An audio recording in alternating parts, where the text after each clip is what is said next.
Hello bachcho, let's read the question. So the question over here says, can you think of scientific explanation besides analogy used by Paul Ehrlich for the direct relationship between diversity and stability of an ecosystem? ठीक है, question में क्या बोल रहे हैं कि हमें एक साइंटिफिक एक्सप्लेनेशन देनी है किस चीज़ के लिए, about direct relationship between diversity and stability of an ecosystem. Okay, इसको समझाने के लिए पॉल एलरिच ने एक हाइपोथेसिस दिया था. वो बहुत अच्छे से इस रिलेशनशिप को एक्सप्लेन करता है, बट हमें एक साइंटिफिक एक्सप्लेनेशन देना है. ओके, तो यहाँ पे क्या कह रहे हैं कि जो बायोडाइवर्सिटी है, बेसिकली यहाँ पे डाइवर्सिटी लिखा हुआ है लेकिन हम उसे समझते किस टर्म्स में, बायोडाइवर्सिटी के टर्म्स में. ओके, तो बायोडाइवर्सिटी का एक डायरेक्ट रिलेशन है स्टेबिलिटी ऑफ इकोसिस्टम से, डायरेक्ट रिलेशनशिप है. Okay, so it is directly proportional to the stability of an ecosystem. Direct proportionality मतलब क्या होता है कि जैसे ही बायोडाइवर्सिटी इंक्रीज होगी वैसे वैसे इकोसिस्टम और स्टेबल होगा, स्टेबिलिटी भी बढ़ेगी. तो इसको पॉल एलरिच ने कैसे समझाया था?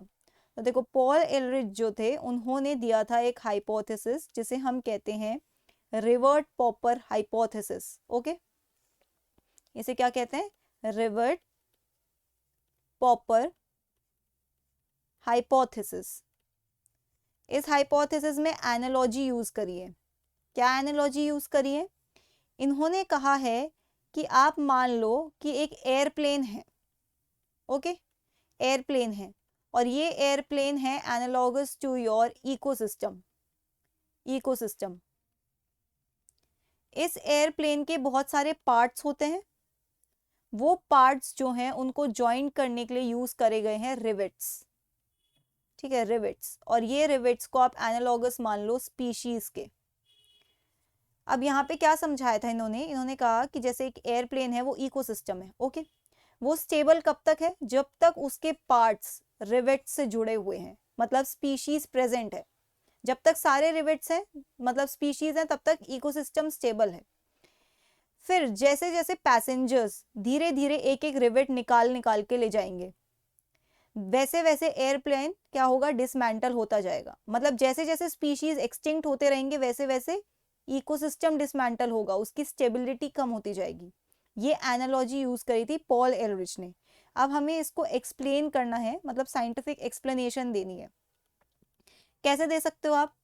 आप बोल सकते हो कि जो इकोसिस्टम में ऑर्गेनिजम्स हैं, स्पीशीज हैं, ओके, जितनी भी स्पीशीज हैं, species are not only dependent, are not only dependent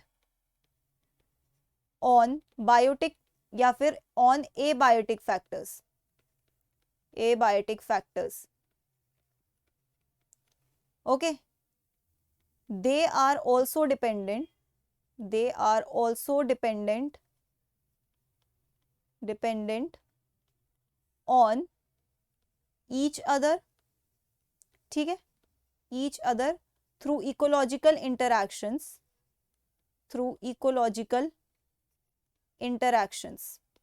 क्या बोला गया है यहाँ पर कि जो स्पीशीज हैं, ओके, जो स्पीशीज हैं वो सिर्फ एबायोटिक फैक्टर्स पे डिपेंडेंट नहीं है, वो बायोटिक फैक्टर्स पे भी डिपेंडेंट है, मतलब एक दूसरे पे भी डिपेंडेंट है. थ्रू इकोलॉजिकल इंटरैक्शन, मतलब वो एक दूसरे पे पॉजिटिवली भी डिपेंडेंट हो सकते हैं या नेगेटिवली भी डिपेंडेंट हो सकते हैं, या इस तरीके का इंटरैक्शन है कि एक को फायदा हो रहा है एक को नुकसान. मतलब डिफरेंट टाइप के इकोलॉजिकल इंटरैक्शन है उनके बीच में.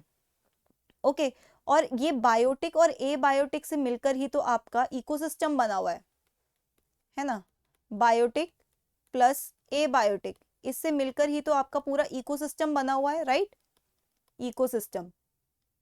अब देखो, अगर एक स्पीशीज को अफेक्ट होता है, ठीक है, एक स्पीशीज अफेक्ट हो जाती है, तो इसका मतलब ये तो नहीं है कि बाकी सब एक दूसरे से इंडिपेंडेंट थी और सिर्फ जो एक स्पीशीज गई है उसी को नुकसान होगा. नहीं, अगर एक स्पीशीज गई है तो दूसरी को भी नुकसान होगा. क्यों? क्योंकि इकोलॉजिकल इंटरैक्शंस होते हैं. Okay, so we can write over here, if one species, if one species harmed, if one species harmed, others are affected too, affected too. and the balance between biotic and abiotic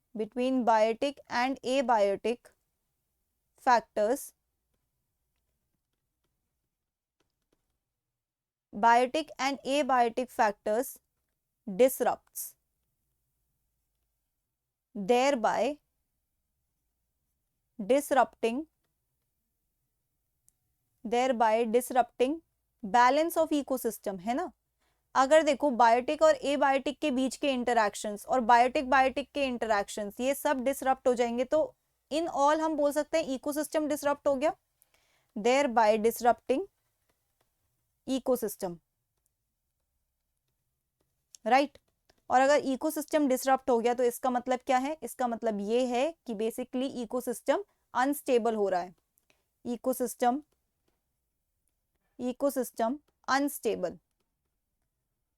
okay fine. Now rivet popper hypothesis में एक चीज और आई थी, उन्होंने कहा था कि कुछ कुछ रिवर्ट्स बाकी रिवर्ट्स से ज्यादा इंपॉर्टेंट होते हैं, मतलब कुछ कुछ स्पीशीज बाकी स्पीशीज से इंपॉर्टेंट होती है, जिनको हम कहते हैं कीस्टोन स्पीशीज।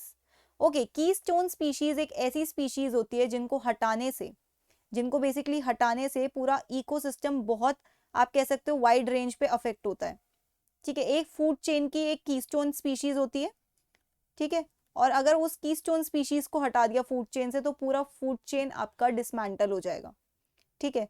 तो कीस्टोन स्पीशीज का कॉन्सेप्ट हम इस तरीके से बताते हैं कि species important for stability of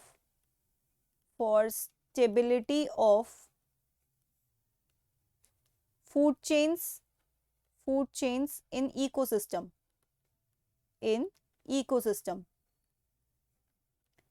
ठीक है। if they are removed,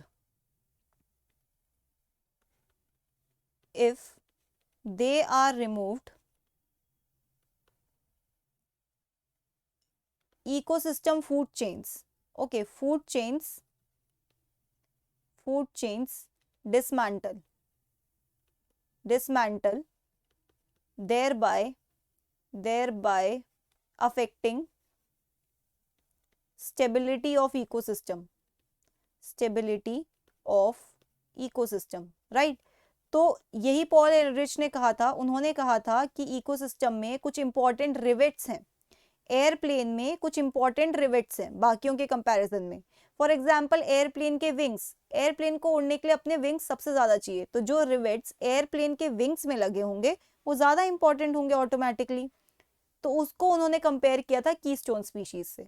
okay, so that's it for the question. I hope you understood it well. Best of luck.